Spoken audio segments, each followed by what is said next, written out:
আজ জানিয়ে দেব আজকের ৩০টি বড় ও গুরুত্বপূর্ণ তাজা সংবাদ। প্রথমে দেখে নিন প্রধান সংবাদ শিরোনামগুলো, তারপর থাকছে প্রতিটি খবরের বিস্তারিত।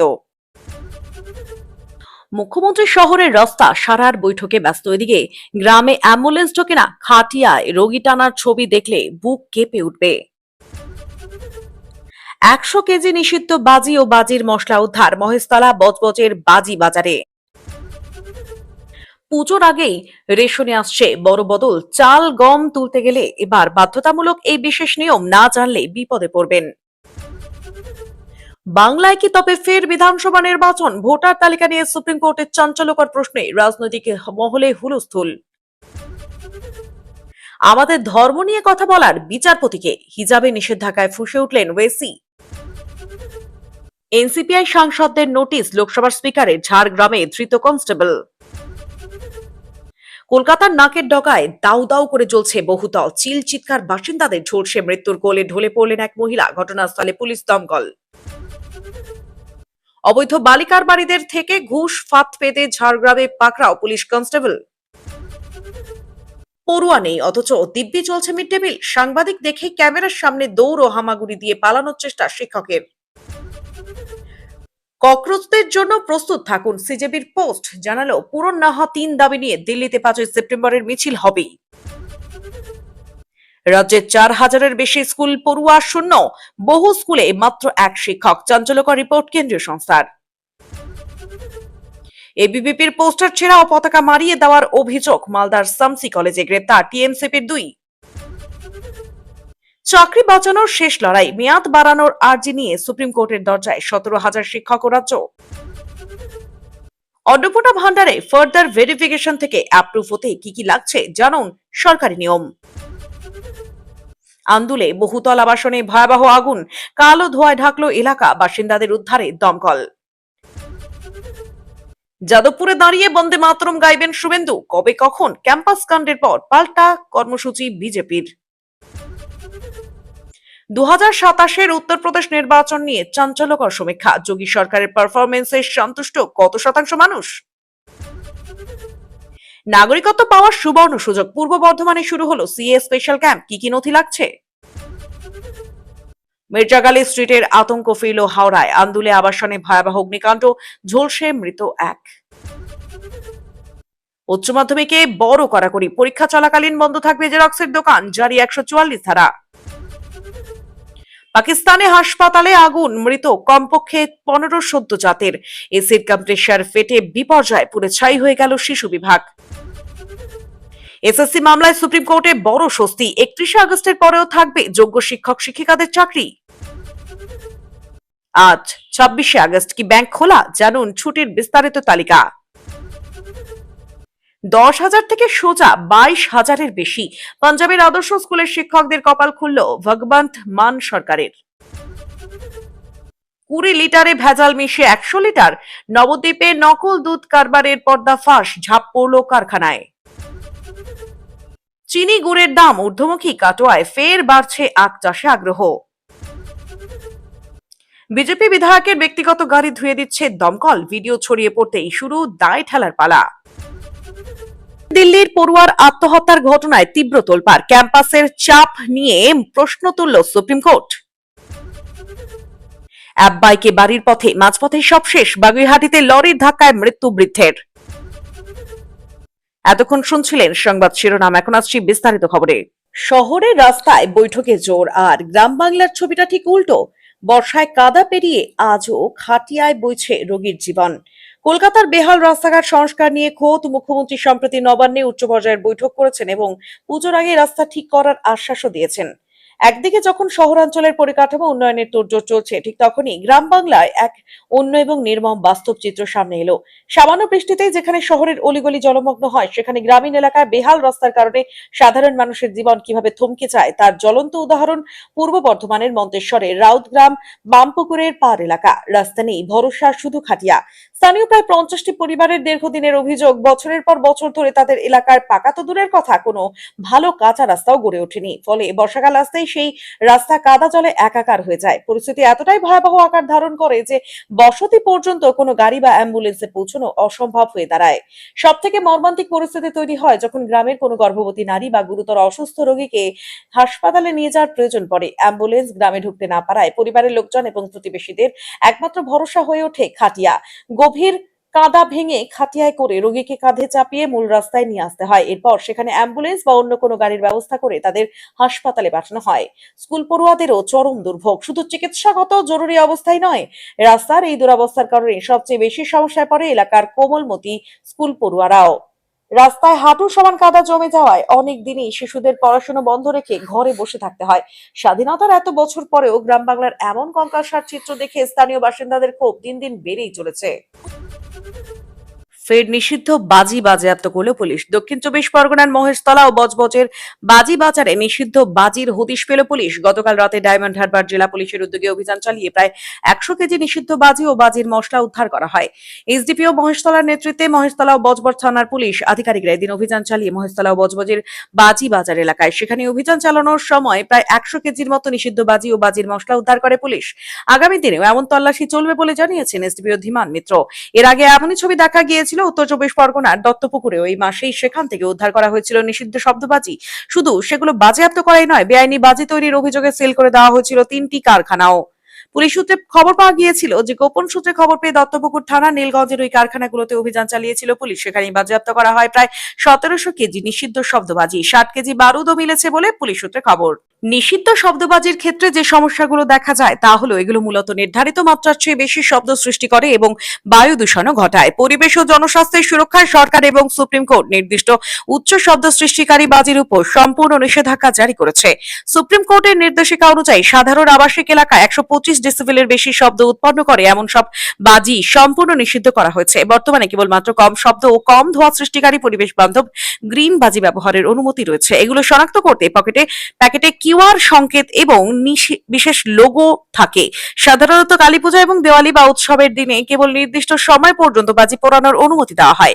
শব্দবাজি ব্যবহারে নিষেধাজ্ঞা দেওয়ারও কারণ রয়েছে। বিকট শব্দ হয় শিশু এবং বয়স্কদের জন্য, যা খুবই ক্ষতিকারক। হার্ট অ্যাটাক থেকে শুরু করে শ্রবণ শক্তি হ্রাস পাওয়ার মতো ঘটনা ঘটতে পারে।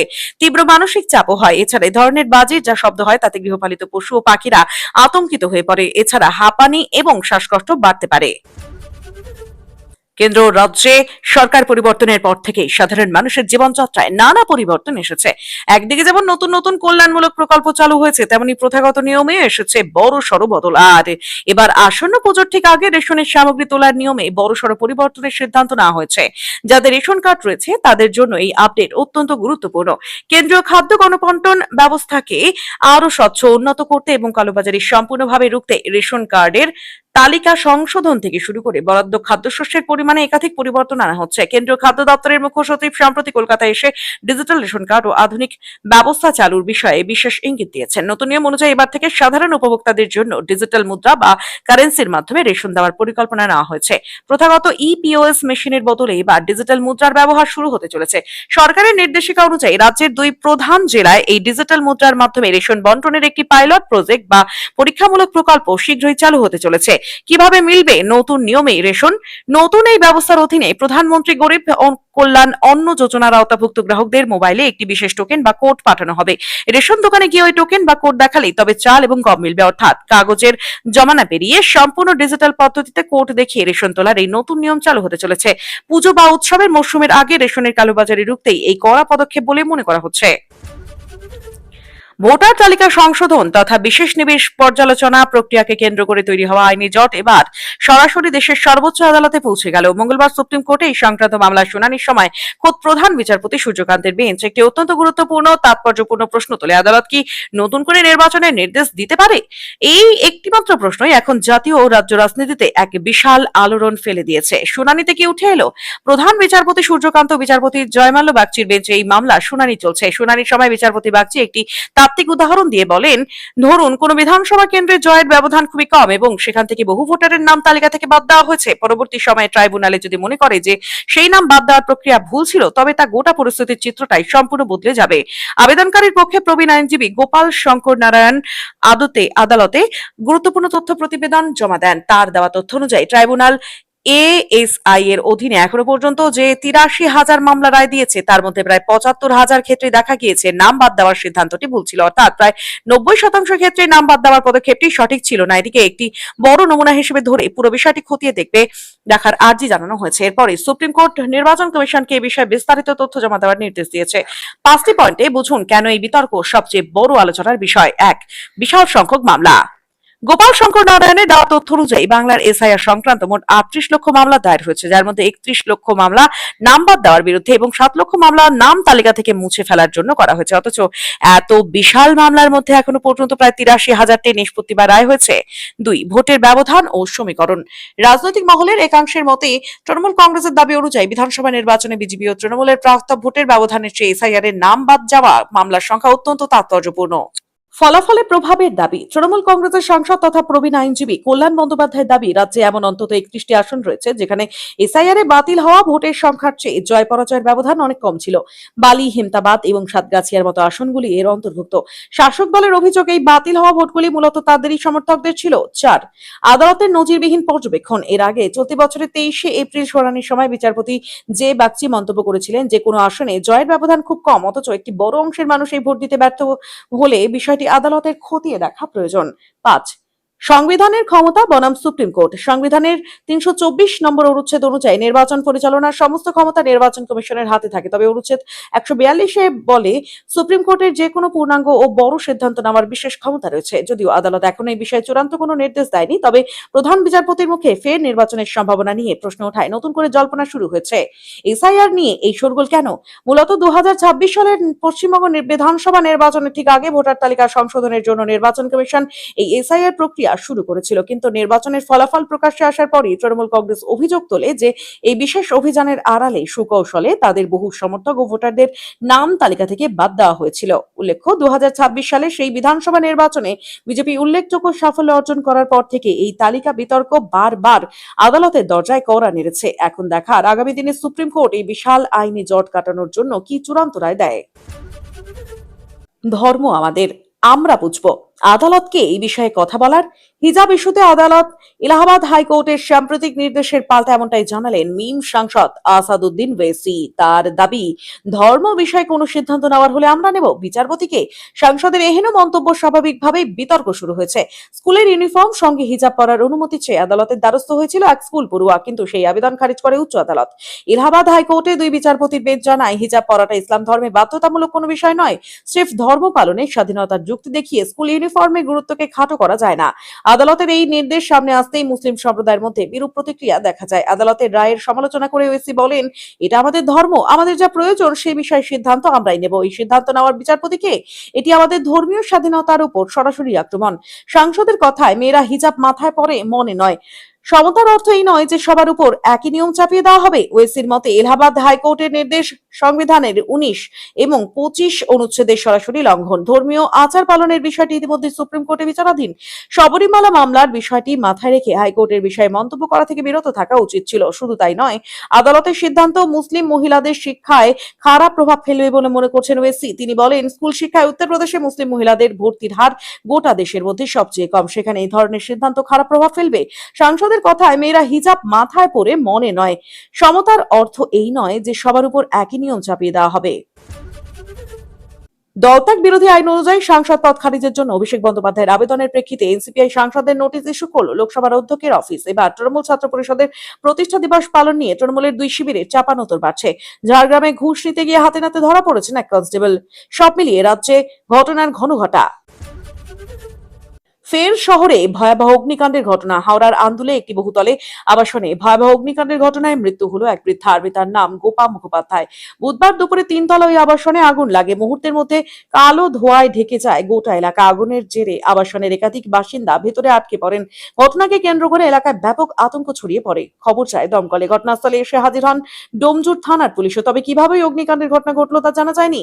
স্থানীয় বাসিন্দারা জানিয়েছেন, এদিন দুপুর 1:30 নাগাদ ওই আবাসনের 3য় তলার একটি ফ্ল্যাটে আচমকাই আগুন লাগে। কিছুক্ষণের মধ্যে ফ্ল্যাটের দরজা জানলা দিয়ে আগুনের লেলিহান শিখা বেরিয়ে আসতে দেখা যায়। সেই সাথে চারপাশে ছড়িয়ে পড়ে ঘন কালো ধোঁয়া। পরে আগুন পার্শ্ববর্তী কয়েকটি ফ্ল্যাটেও আংশিকভাবে ছড়িয়ে পড়ে। খবর পেয়ে ঘটনাস্থলে পৌঁছয় দমকলের 5টি ইঞ্জিন।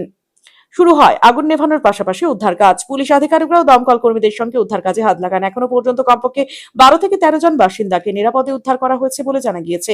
স্থানীয় সূত্রে খবর, যে ফ্ল্যাটে আগুন লাগে সেখানে পরিবারের সঙ্গে থাকতেন অর্ক মুখোপাধ্যায়। প্রতিদিনের মতো বুধবার সকালে তিনি অফিসে বেরিয়ে যান। তার স্ত্রী চিকিৎসকের কাছে গিয়েছিলেন। ফলে আগুন লাগার সময় ফ্ল্যাটে একাই ছিলেন অর্কের মা। পরে আগুনের মধ্যে আটকে পড়েন তিনি। উদ্ধার করে হাসপাতালে নিয়ে যাওয়া হলেও শেষ রক্ষা হয়নি। তার মৃত্যু হয়েছে বলে দমকল সূত্রে জানা গিয়েছে। এক প্রতিবেশী জানান, হঠাৎ দেখলাম দাউ দাউ করে আগুন জ্বলছে এবং গল গল করে কালো ধোঁয়া বেরোচ্ছে। আমাদের পরিচিত এক কাকিমা ওই তলায় থাকেন, তিনি কোথায় রয়েছেন তা জানতাম না। এরপরে উদ্ধার কাজ শুরু হয়। দীর্ঘ চেষ্টার পর আগুন নিয়ন্ত্রণে আনতে সক্ষম হন দমকল কর্মীরা। তবে কিভাবে আগুন লাগলো তা এখনো স্পষ্ট নয়। স্থানীয়দের প্রাথমিক অনুমান, রান্নাঘর থেকে আগুনের সূত্রপাত হয়ে থাকতে পারে। গ্যাস সিলিন্ডার থেকে আগুন লাগার সম্ভাবনাও খতিয়ে দেখা হচ্ছে। যদিও দমকল বা পুলিশের তরফে এখনো আগুন লাগার নির্দিষ্ট কারণ নিশ্চিত করা হয়নি। ঘটনার পর গোটা এলাকায় চাঞ্চল্য ছড়িয়েছে। আগুন লাগার প্রকৃত কারণ জানতে তদন্ত শুরু করেছে পুলিশ ও দমকল বিভাগ। আবাসনের কোথাও আর কোনো বাসিন্দা আটকে রয়েছে কিনা তা নিশ্চিত করতেও তল্লাশি চালানো হয়েছে। তোলাবাজি করতে গিয়ে পাকড়াও রাজ্য পুলিশের এক কনস্টেবল। মঙ্গলবার গভীর রাতে রাজ্য দুর্নীতি দমন শাখায় অভিযান চালিয়েছিল। তখনই ওই পুলিশ কর্মীকে ধরা হয়। অভিযুক্তের সঙ্গে আরো 3 বালিকার বাড়িকেও পাকড়াও করা হয়েছে। চাঞ্চল্যকর এই ঘটনাটি ঘটেছে ঝাড়গ্রামে। লক্ষ লক্ষ টাকা উদ্ধার হয়েছে এই অভিযানে। ধৃত 4 জনকে কলকাতায় নিয়ে যাওয়া হয়েছে বলে খবর। রাজ্য সরকার দুর্নীতি তোলাবাজি বন্ধের কড়া নির্দেশ দিয়েছে। খোদ মুখ্যমন্ত্রী শুভেন্দু অধিকারী দুর্নীতি ইস্যুতে জিরো টলারেন্সের কথা বারবার বলেছেন। বিভিন্ন জায়গায় অভিযানও চলছে। তবে খোদ পুলিশ কর্মী যেভাবে তোলাবাজি করতে গিয়ে ধরা পড়বে, হতবাক আধিকারিকরাও। গোপন সূত্রে খবর এসেছিল, লরি ও ট্রাক্টর চালকদের থেকে দালাল মারফত টাকা তোলেন ঝাড়গ্রাম থানার এক কনস্টেবল। ধৃতের নাম রতন প্রামাণিক। এরপরই অভিযানের নামে রাজ্য দুর্নীতি দমন শাখা। মঙ্গলবার রাতে রীতিমতো ফাঁদ পাতা হয়েছিল। তদন্তকারীদের হাতে আসে গুরুত্বপূর্ণ সূত্র। মোবাইলে ঝাড়গ্রাম থানা ম্যানেজার নামে একটি নম্বর সেভ করা ছিল।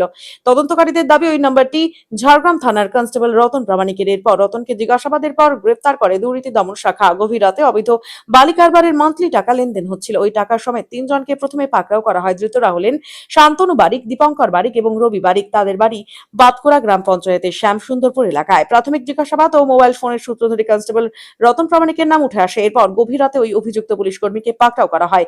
প্রথমে আটক করে জিজ্ঞাসাবাদ চলে, পরে তাকে গ্রেফতার করা হয়েছে বলে খবর। অভিযানে মোট 5,70,000 টাকা উদ্ধার হয়েছে। ঘটনায় আর কোনো পুলিশ কর্মী জড়িত রয়েছে কিনা তাও খতিয়ে দেখা হচ্ছে। বালি গাড়ির মান্থলি টাকা রতন প্রামাণিকের হাতে তুলে দিত ওই 3 জন আসবে। এই খবর দুর্নীতি দমন শাখার আধিকারিকদের কাছে পৌঁছয়। এরপরই ফাঁদ পাতে এসিবি। নির্দিষ্ট সময়ে 3 জন টাকা নিয়ে আসার সময় গাড়ি আটকান এসিবি আধিকারিকরা। জিজ্ঞাসাবাদের পাশাপাশি তাদের মোবাইল ফোনও পরীক্ষা হয়। তদন্তকারীদের হাতে আসে গুরুত্বপূর্ণ সূত্র। মোবাইলে ঝাড়গ্রাম থানা ম্যানেজার নামে একটি নাম্বার সেভ করা ছিল। তদন্তকারীদের দাবি ওই নাম্বারটি ঝাড়গ্রাম থানার কনস্টেবল রতন প্রামাণিকের। এরপর রতনকে জিজ্ঞাসাবাদের পর গ্রেফতার করে দুর্নীতি দমন শাখা। ধৃত কনস্টেবল 2018 সাল থেকে ঝাড়গ্রাম থানার দায়িত্বে থাকা আইসিদের দেহরক্ষী হিসেবে কাজ করেছেন।